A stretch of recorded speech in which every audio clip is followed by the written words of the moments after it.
And it doesn't really seem to matter whether you are organic or you are no-till or you are regenerative or you're permaculture or you're local. In most cases, what people are producing is pretty low in relation to what the possibility is. So again, to the point of humility, there's lots of room for improvement in what almost all of us are doing as farmers.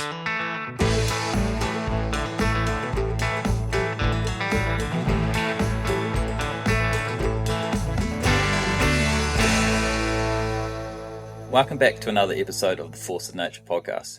Today, I've got a very special guest in Dan Kittredge from the Bionutrient Food Association in the USA. Dan is the man behind the term nutrient density, and he kind of explains why that is a term that he doesn't actually know what that fully means yet. So today's episode is going to be pretty good because we're seeing a huge rise in this term being used with the wellness and health movement that is going across the globe. We also talk about how farming practices impact our nutrient variety and density within our foods, the deeper consciousness that we all have as humans, and how we are actually fundamentally just good people, and how farmers will be rewarded for producing better nutritious produce in the future. So, without further ado, let's get into it. Dan, how are you today? Doing well, Conan. Can you please introduce yourself and share a bit more about your background so the listeners can get familiar with yourself? Sure. My background, I grew up on a small homestead mixed organic farm in Massachusetts in the U.S. My parents were actively involved in the organic farming movement there for 35 years. So, yeah, a background, homesteader, farmer, organic farming community. Did a bunch of stuff in my 20s, traveling the world and being an activist, etc. Yeah, when I got married and had found no other better way to raise a family, and I thought, have a lifestyle than being a homesteader myself, set about trying to be a farmer for a living, at which point I realized that I wasn't that good of a farmer because I couldn't make a living. Well, I guess that's maybe a touchy question for some farmers if making a living is part of being a good farmer. But I think, yeah, it had a lot to do with experiencing large amounts of pest pressure, disease pressure, failure to thrive, etc. And so I figured maybe if I wanted to make a living farming, it would be easier if my plants were healthier. And pest and disease pressure, I understood to be signs of lack of plant health, as they would be for animals if you're being eaten alive by a flesh-eating fungus or larvae. If you're an animal, that would be a sign of poor health. I think it is also for plants. And so that led me down a rabbit hole, which I haven't gotten out of yet, 20 years later. And it helped me understand about the connections between farm viability, plant health, soil health, human health. I created this term nutrient density in the late 2000s to refer to that nutrient variation. As I began to shift my practices and get better results, my farm viability dramatically improved. And so I was able to make my living working part-time and start doing some workshops just because I was really passionate about it. And those turned into courses, and that turned into an educational organization founded in 2010 called the Bionutrient Food Association. So been doing a lot of educational work with farmers around the world since then, and also in the last 7 or 8 years, a lot of research and some engineering, et cetera, work with this topic of nutrient density, trying to figure out what is quality, what causes it, can it be measured? There's a whole bunch of stuff in there, which I'm sure we'll probably get into. So that's probably a sufficient background to cover the bases. Yeah, that's awesome. So your experience is basically gleaned from your farming. You've taught yourself everything that you know and also gleaned it from other people as well on your journey? Well, yeah, I mean, it sure helps to have practical experience on the farm. There's nothing to beat it. But I did learn a lot through reading books and attending seminars and going to conferences. When I was in my most active really learning phase was before YouTube existed. And so if you didn't go to a conference to meet a person or attend a seminar, you couldn't actually pick their brain and get their audio recordings. So, yeah, I definitely done a lot of learning through talking to people I consider to be elders. I have found the community that coalesced around Acres USA to be quite a home for me. There's a bunch of other people around the world now who are out there, and now that we have YouTube, et cetera, there's a much broader base of knowledge that's available. But yeah, I think, like I said, there's no substitute for practical experience as a farmer. For context, at least, if not a series of what you shouldn't do, if not all the things to do. We're raised by we're taught by the people around us, but yeah. I absolutely agree. And I mean, the YouTube University is great for gathering information, but you still have to be able to practically apply that and understand how it works in the real world, well, in your own context, because something might work for someone else, but it won't work for you. So I think that's a key. Context is massive. Yeah, absolutely. So can you tell us a bit more about how the creation of Bionutrient Food Association came to be?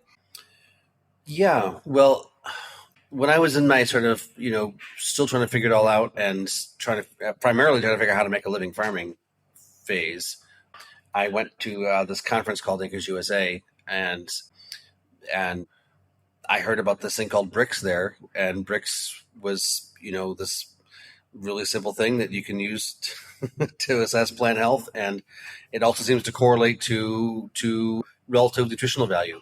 And I was like, oh my God, I'd never heard about this before. I grew up in the organic world, and I knew about permaculture and biodynamics and local and sustainable and IPM and all kinds of stuff, but I'd never heard about brix. And I was like, my God, this is really, really important and exciting. And it seems to me to make a lot of sense that what should matter is the relative health of the plant and the relative nutritional value of the food, not what you call it.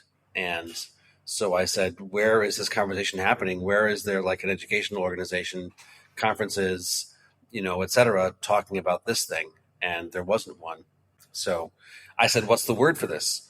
And there wasn't one. I mean, brix was the only word. And so that's what helped me, go through the process of effectively creating the word nutrient density and then establishing the BFA, the Bionutrient Food Association, as an educational organization to focus on this concept of the quality of the food being the point. Because it seemed to me, as somebody who had been actively involved in the food movement for 25 years at that point in time, because I grew up in it basically, but also as a farmer, that this was actually what was most important. And I didn't see anybody else talking about it. So, I guess some people, when their parents are I don't know, like bookkeepers, they learn bookkeeping. If your parents are lawyers, you learn to be a lawyer. It's just what you think you're going to do. My parents ran a farming nonprofit, so I just thought that running a farming nonprofit was the thing to do. I didn't really actually think too much. It was kind of, it's just like, it was the habit, it was the pattern that I was raised with, and so I just did what was modeled for me. Yeah, what came naturally, really. So, for those who don't understand, I had 20 years of experience in running an educational farming nonprofit, so yeah, a lot of that stuff was like I was actually had some basic skills in it. Yeah, yeah. So, for those listening who don't understand what brix is, could you quickly explain that and how you measure it? Yeah, brix was a person, like Fahrenheit was a person, and Richter was a person, and Celsius was a person, and brix, anyway, developed a scale for measuring how much light bends when it passes through a fluid, is technically what it measures. But, effectively, if you squish a leaf of any kind of a plant, whether it's a carrot or an apple or a tomato or wheat, and get a drop of juice out of it, you can put it on this thing called a refractometer, and then you look through the other end, and there's no battery, just like just light, just ambient light goes through, and depending on how much stuff is in the juice, that will affect how much the light bends when it passes through it. And so the brix reading measures how much light bends when it passes through this juice. And a healthy plant has a lot of stuff in the juice, and a weak plant has not too much. And so the more the light bends, the better. And that correlates. The brix reading is remarkably correlated to plant health, to pest and disease resistance, to vigor, to yield, to soil health, to flavor. It's an amazing tool that's been used by farmers and agronomists for decades, and like really, really, really connects. It costs $25 to buy a refractometer. It's remarkably inexpensive. There's no battery. So you can do that to monitor plant health and vigor, but also if you're looking at like how good is this carrot versus that carrot, or this tomato versus that tomato, you can squish get a drop of juice out of the tomato or out of the carrot or out of the cucumber and do the same thing. And there's a scale for that. And that'll basically tell you, again, relatively how nutritious it is, how flavorful, what the shelf life is, or an overall quality. So I've been doing lots of work on trying to define and establish meters for measuring nutrient levels in food for a number of years now, and still the thing that's been around for 180 years is better than anything else we've been able to create.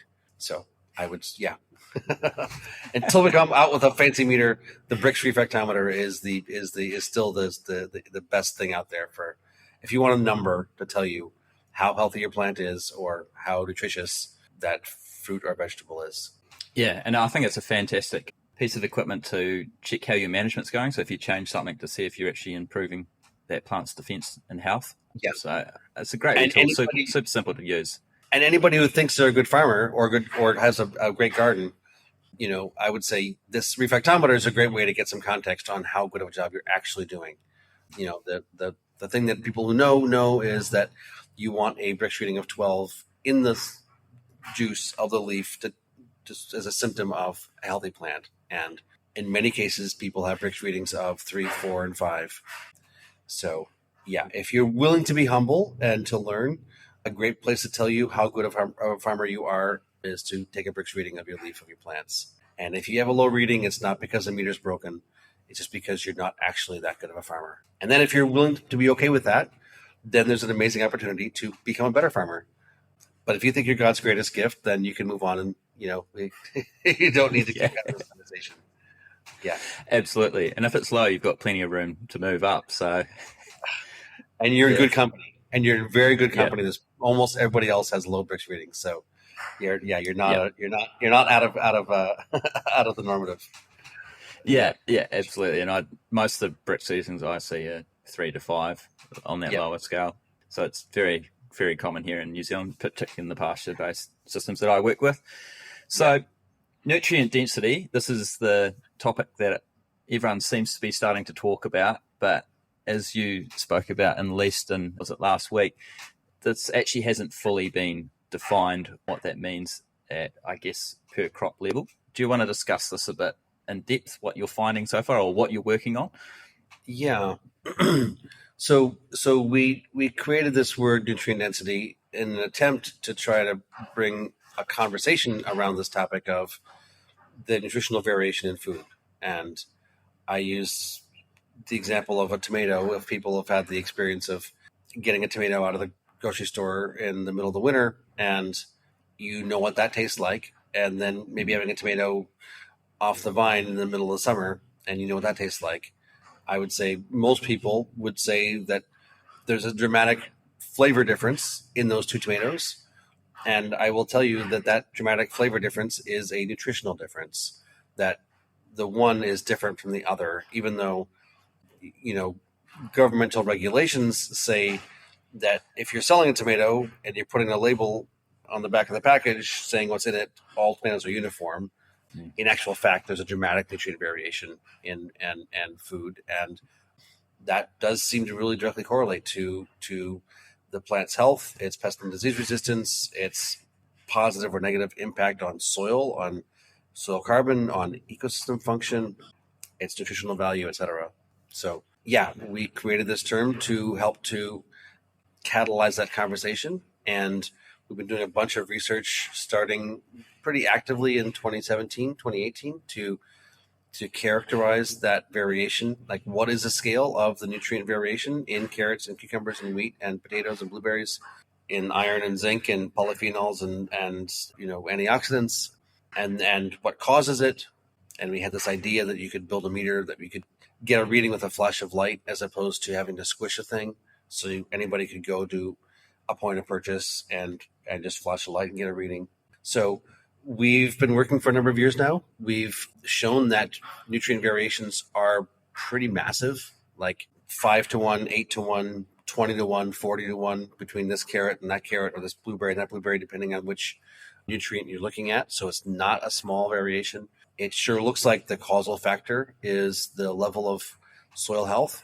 It's not so much the variety or the soil type or the certification label, but the level of health in the soil, which connects to the the level of nutrients in the food you're eating.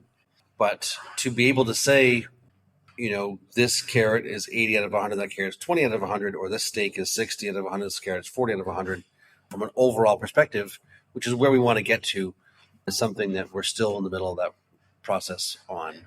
And yeah, to be able to say, 1 to 100, like a Celsius scale, 0 to 100, there was a little bit of work involved in creating that, or the Richter scale. This is earthquake was a 5.4, and this earthquake was a 7.2. You have to do a bunch of background research and calibration to be able to come up with that answer. And so we're in the middle of that process right now. After showing that variation was large in 25 different crops, we really is this a real thing? We spent a couple of years doing that and showed it is really quite big. Now we're going crop by crop and attempting to really categorically be able to say 80 out of 100, 40 out of 100, 20 out of 100. And we hope to be having beef done with that, at least at a basic level, by 6 months from now, middle of 2025. We're starting on wheat as our next crop. We're looking at sort of these big things that are out there. Cucumbers are nice, but there's not that many cucumbers in the world. And the science to do the research costs a lot of money. And so raising the money to do the science the whole thing is a big science project. So it's a work in progress. I say anybody who thinks they know what nutrient density is, so please come tell me, because I'm pretty sure I don't know, and I'm pretty sure I'm the one that created the word. And it's one of those things, like people say I'm regenerative, and you're like, what does regenerative mean? I'm like, well, it means this and this. And so with nutrient density, our thought is, it's a continuum. It's not a binary. You aren't either nutrient dense or not nutrient dense. This carrot is in the 20th percentile or the 80th percentile or the 40th percentile of what it could be. So you would have a scale, like this one's an 80, or this one's a 20 from a nutrient density perspective. Not this one is and this one isn't. So it's a bit of a mind warp for people who are used to saying this is local, this is not local, this is organic, this is not organic, this is permaculture, this is not permaculture. We're saying, don't say that this is nutrient dense, this is not nutrient dense. Say this is a 40 out of 100, this is a 20 out of 100. And unfortunately, for a lot of farmers, it looks like most things are down in that 20 and 40 range, and not many are in the 60 and 80 or 90 range. And it doesn't really seem to matter whether you are organic or you are no-till or you are regenerative or you're permaculture or you're local. In most cases, what people are producing is pretty low in relation to what the possibility is. So again, to the point of humility, there's lots of room for improvement in what almost all of us are doing as farmers. Absolutely. And in terms of that scale, let's say we've got a carrot and it's a 10, you'd have to eat, say, 8 of those carrots to have the equivalent of one carrot that's an 80 on that scale, wouldn't it? We could say something along those lines is likely the case. Yeah. I mean, what we found, if it was carrots and I think it was antioxidants, was a 40 to 1 range. So this carrot over here that had the most had 40 times as many antioxidants as the one that had the least. But then with sulfur, it was only 4 to 1. So this carrot had the most sulfur, had 4 times as much as that one. So you can't really say it's 8 to 1 altogether, because there's like thousands of different nutrients in every carrot. And so how do you, it's actually a really complex question to be able to say where things sit in the curve. But effectively, and the level of fiber is going to be similar, but the level of polyphenols will be dramatically different. So as soon as you get into numbers, that level of simplification is probably unnatural. And the best thing to use is your tongue and your nose, because those are the real things. And we're just trying to play along in the Western rational scientific framework to be able to speak to the mass culture, even though we believe it's probably a limited framework to begin with. So, Yeah, absolutely. And like, I had some blueberries, was it last week, and they would easily have been the worst blueberries I've ever had. They looked beautiful, but bitter, or had no taste at all. And you could just tell that the tongue, as soon as you put them in your mouth, they were not good, even though they and you didn't great. particularly want to eat them, did you? No, I didn't want to even eat any more. And that's your body telling you how good it is. And we actually have these really sophisticated nutrient monitoring systems called noses and tongues, and they work really well. If you eat a plum and it doesn't taste good, it's probably not that good. If you eat a carrot, it doesn't taste that good. Yeah. Unfortunately, that's the vast majority of our supply chain right now. Where what farmers are paid on is not nutritional value, but it's on aesthetic and volume. And yeah, that correlates with bad soil health outcomes and bad nutritional outcomes. So how does what you're seeing so far, how do you see that linked to the human health of it? Because we are seeing, I guess, tearing human health across the general population, particularly in Western countries. Do you see this as one of the main causes? We're not getting enough nutrients from our food? Yeah, I think. Or influences? There's lots of things that cause disease, but one of the things is insufficient nutrition. And as we found, these 8x, 20x, 40x, variations, what wheat used to have in it and what it has in it now, what beef used to have in it and what it has in it now, what apples used to have in them and what they have in them now, or at least what the vast majority have in them now. It sure looks like the basic nutrients that our bodies need to function are not present in sufficient quantities in our food. And that's a really massive causal factor in chronic disease, degenerative disease, whether it's cancer or diabetes or heart disease or osteoporosis. All these things that are managed sort of diseases have at their root. I think Linus Pauling was the guy who won the 2 Nobel Prizes and said 50 plus years ago, at the root of every chronic disease is a nutritional deficiency.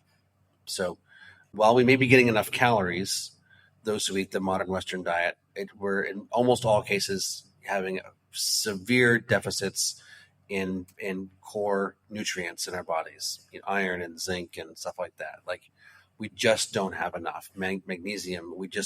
Our bodies we have insufficient levels of these nutrients, and so our basic bodily processes can't function, and we begin to break down. And if this has been going on with, we call it conventional ag, even though that chemical ag system has only been going on for like 80 years, and agriculture has been practiced for thousands of years. I'm not sure why we call it conventional. You call it anomalous ag, but ever since that chemical farming model has become dominant, we can understand that nutritional levels in the food have been decreasing. And if that's been 3 or 4 generations of humans eating that food, there's this thing called epigenetics, which correlates with it's your genes are one thing, but the environmental conditions actually have a major effect on how your genes express. And so if your grandmother was not eating if her diet was not providing all the nutrients she needed, then your mother was going to be born with, things starting to go wrong and break down. And if your mother didn't get those full levels of nutrients that she needed because the food she was eating was insufficient as well, then when you're born, your body's going to be even weaker. And your kids, if this keeps up, are going to start to be getting serious chronic diseases when they're still children, and some of their peers are not going to make it. So I would say it looks like we're in this stage with, human vigor and vitality, health, that more people are getting more diseases at an earlier age. And at least here in the States, the average lifespan is starting to decrease. Yeah, I think we're degenerating. We're literally falling apart. And I think a lot of it has to do with the fact that our food doesn't have in it what our bodies need to function well. And so, yeah, I think it's actually a massive issue, a really, really important issue. And it correlates beautifully with the climate and the environmental degradation issue, because agriculture is the thing that humans do that has the most significant impact on the planet. More of the land is affected by agriculture than by anything else, by humans. And in a lot of cases, when we're using that sort of the chemical system, we're wearing out the land.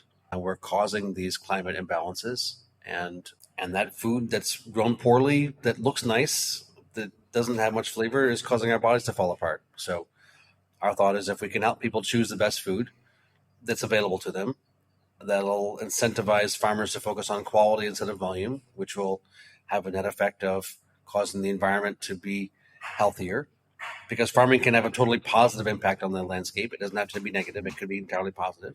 And then, through people just using the money they spend on food every day, being spent on food that's nutritious as opposed to not, we can reverse climate change and chronic disease and suck the life force out of agribusiness and pharmaceutical industry and, create a higher level of vitality and creativity and, spiritual groundedness in the human population. I think through simply focusing on nutrient density as a point around which we all have common cause, the opportunity to solve what appear to be a number of really significant issues can be accomplished.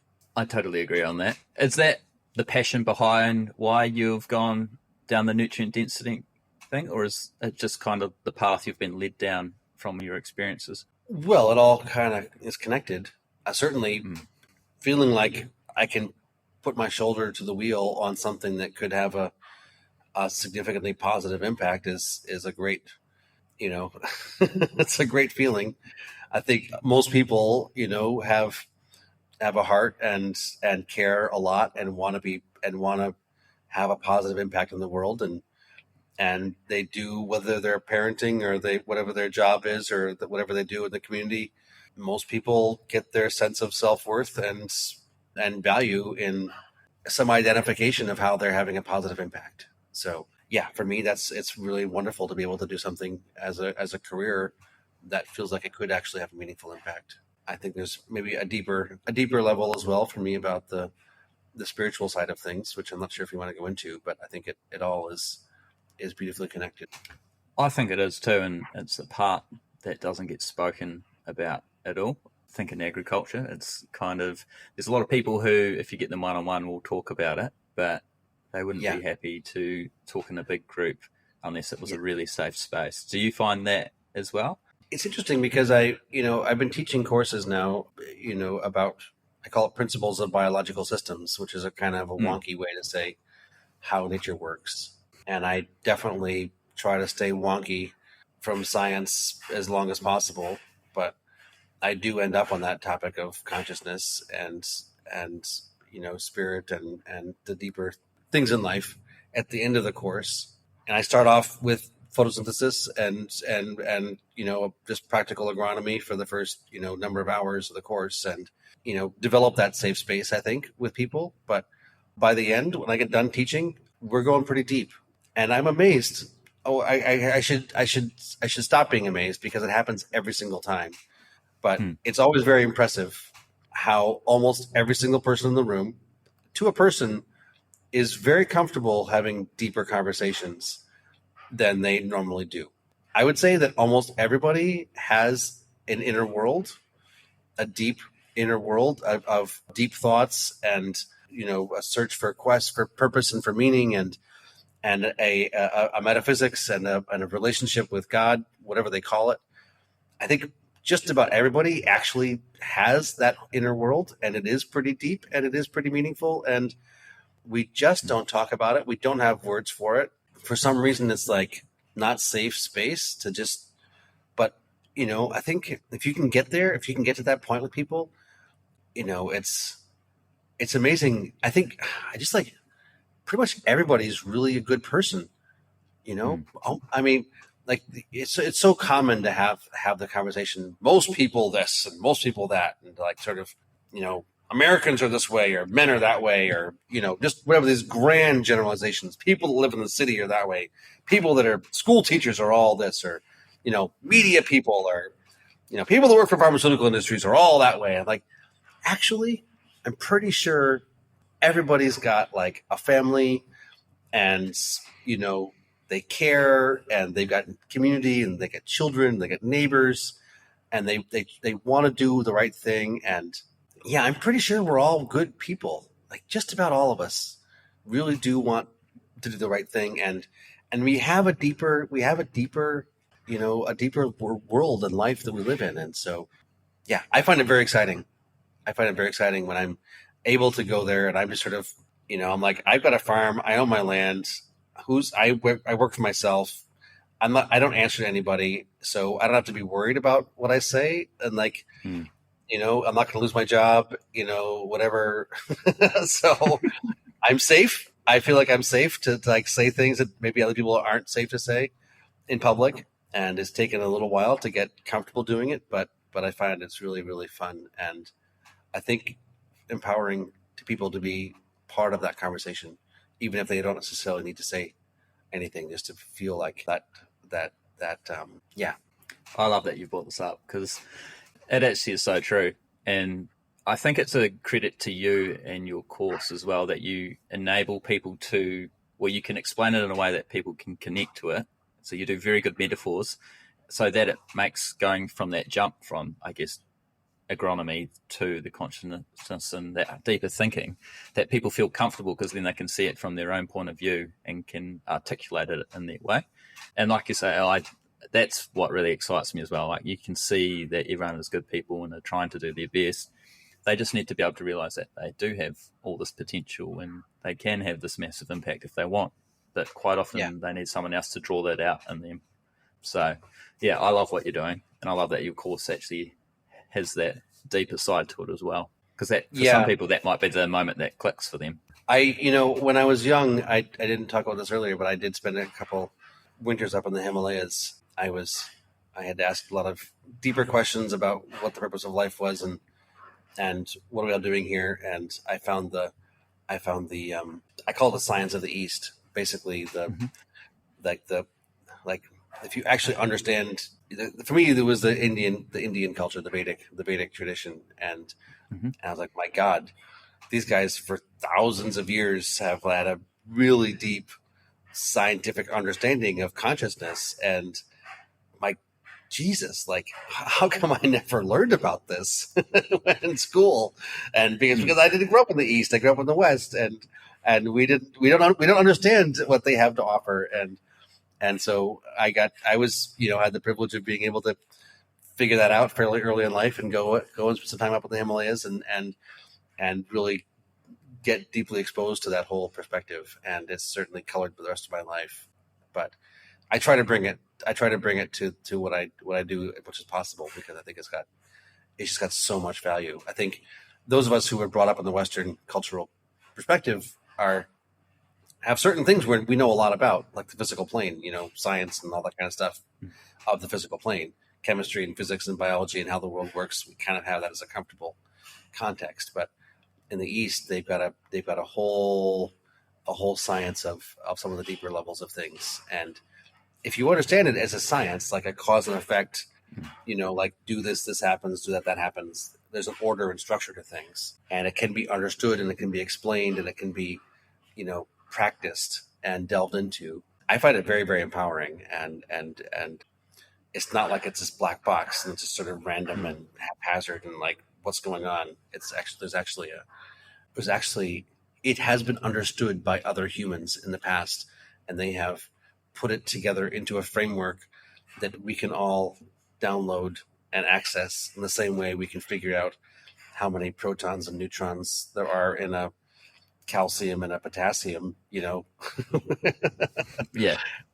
So yeah, it's really, really cool. There's a whole bunch out there that's great fun to cover. And I think that's the key thing, is like just being curious, not just poo-pooing something because it seems so far out of the realm.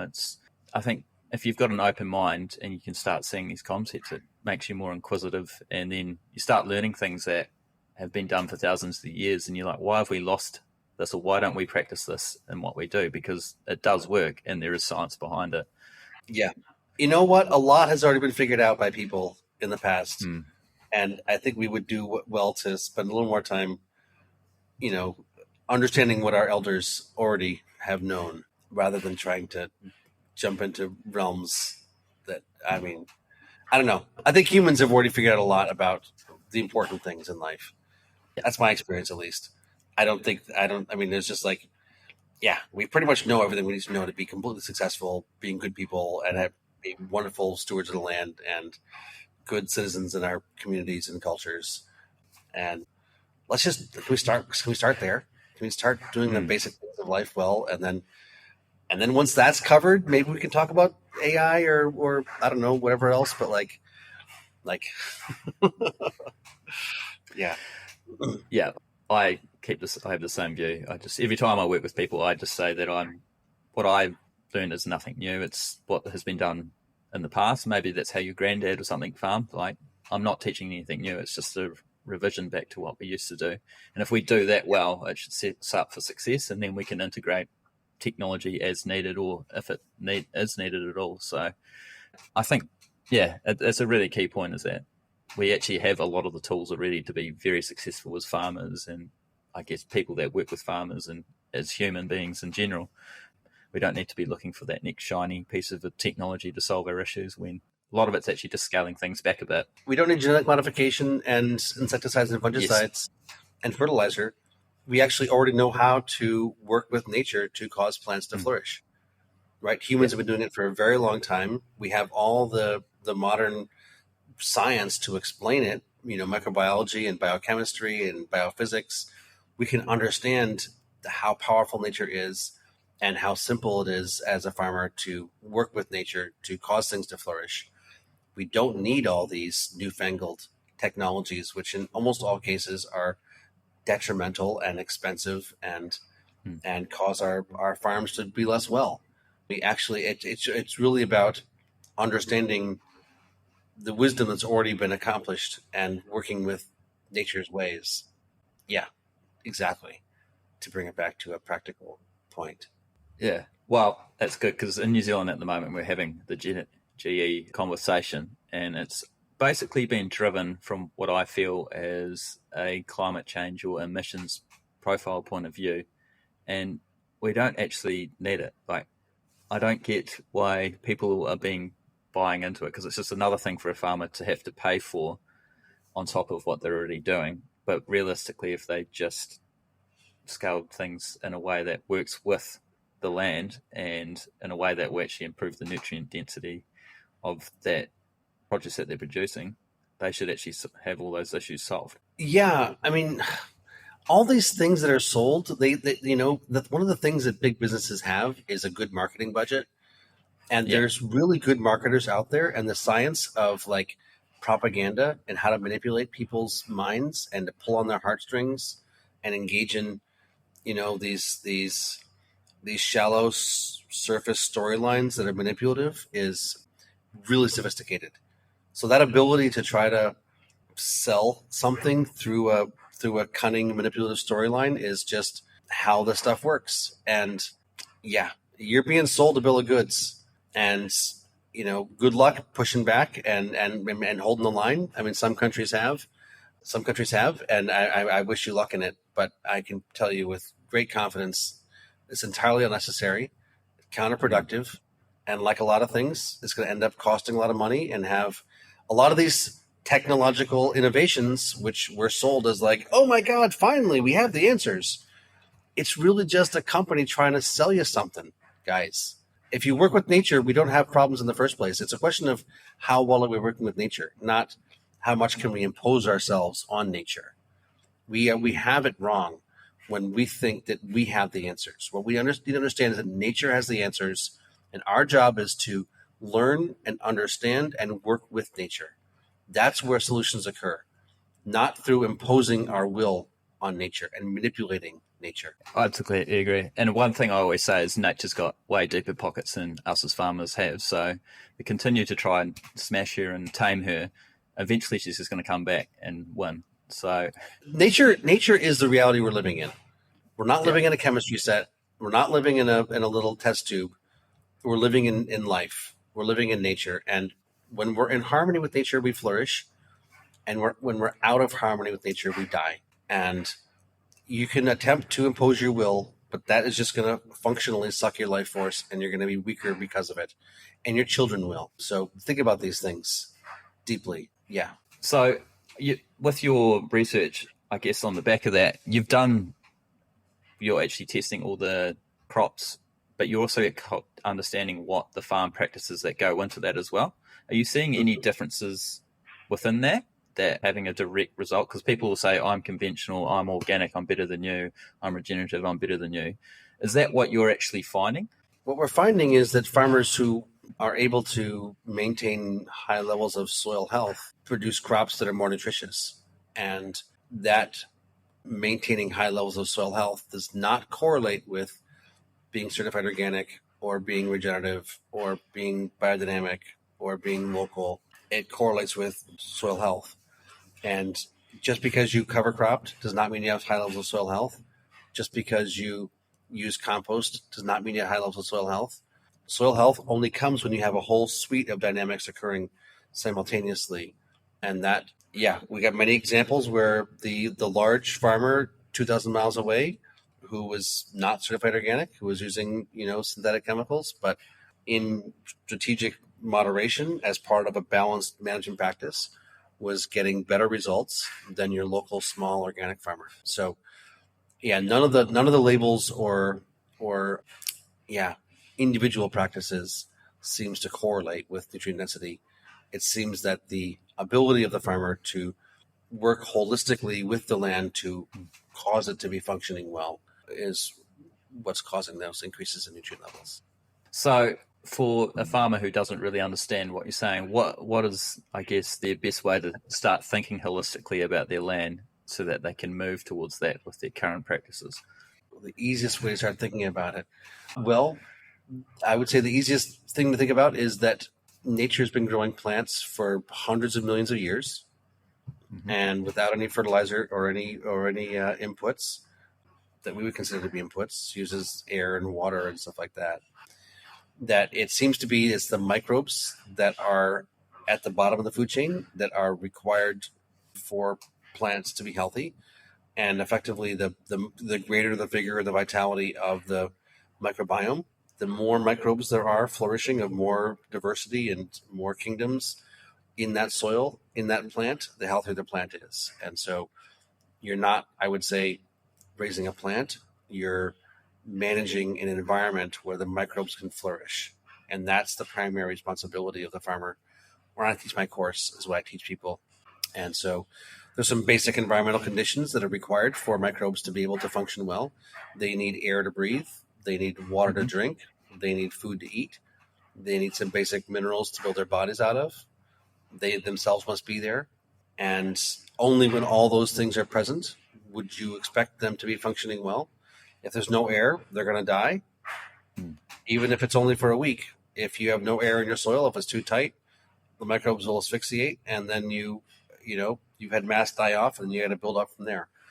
If you only have no water for a week, if the soil's really, really dry for a week, they're going to shut down, and it'll take a long time to pick them back up again after that. If you just don't have enough cobalt, but you got everything else, well, if cobalt is required for 80% of those microbes to exist, then, it doesn't matter if everything else is there. System function is not going to occur. So, to my mind, it's about managing the environment to create a situation where the microbes have everything that they need to function, and then you can go take a nap because nature is going to do all the work for you, and you don't need to. Farming becomes really, really easy and very profitable. Your cost of production goes way down when nature has everything she needs to do the work of growing the plants. And you get time to play with your kids and you're making more money. So it's a good deal. I strongly recommend it. It sounds like a win-win to me. That's my experience as a farmer. It's fun farming when you're making lots of money and not working too hard.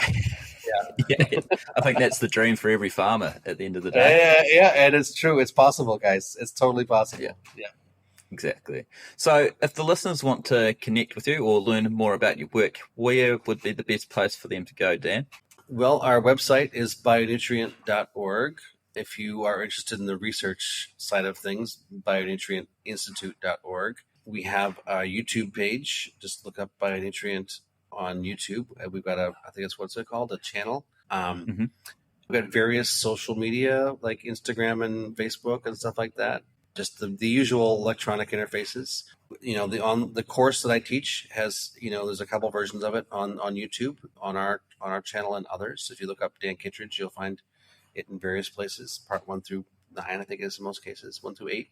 But I am planning on coming down there and to Australia and New Zealand and doing some in-person courses that'll start in March and April, and then have the first half, and then the second half will be in September probably of 2025. So anybody who's interested in the deep download and the ability to actually engage directly, watch our channels for that. Yeah. Absolutely. And I'll put the links below for anyone to go straight to. So I round up my podcast with a couple of quick fire questions for all my guests. The first one is, what's one thing that you would change about the agricultural industry? Ooh, how about no subsidies? Mm-hmm. How about a free market? How about like the government is not putting its finger on the scale saying, we're going to support you if you use chemicals. We're just going to hands off and the market will take care of it. And if you're farming well, you may succeed. And if you're farming poorly, you don't succeed. That would be my suggestion. Yeah. I think, that happened in New Zealand here back in, I think it was the 80s. And that really changed the farm systems. And a lot of people had to get out. But then I guess all the successful guys have come in and managed to make it work. I think a lot of the chemistry, the chemicals and the fertilizers and stuff, that model would not work if it was not supported by the governments.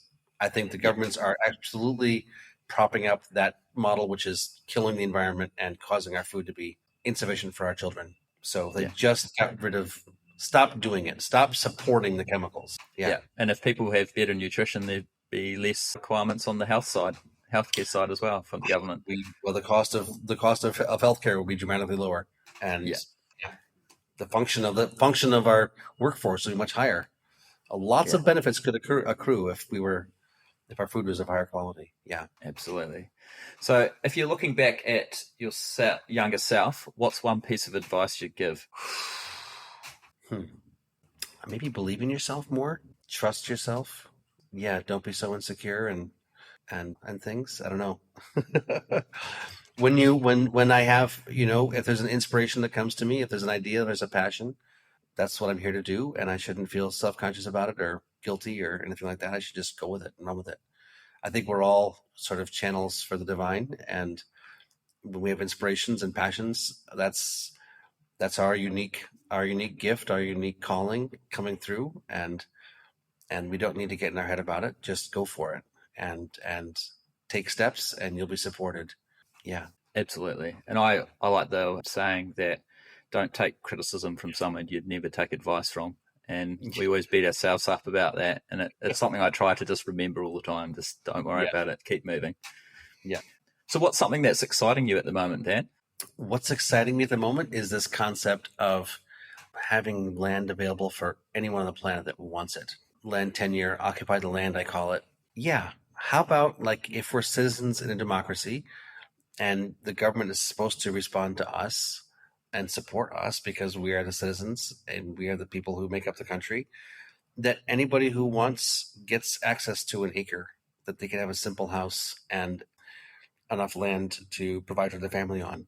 And they wouldn't necessarily need to be wage slaves and taking part in the dominant paradigm if they didn't want to. If they wanted a simple life to raise their family on, that they would have right to an acre of land or 2 acres of land without having to go into debt and et cetera, et cetera, et cetera. Humans have been living on the land and living simply and living well for millennia. And it's impossible for a lot of people to do so now. So yeah, I've got that bee in my bonnet right now. And I'm very excited about just proposing that concept.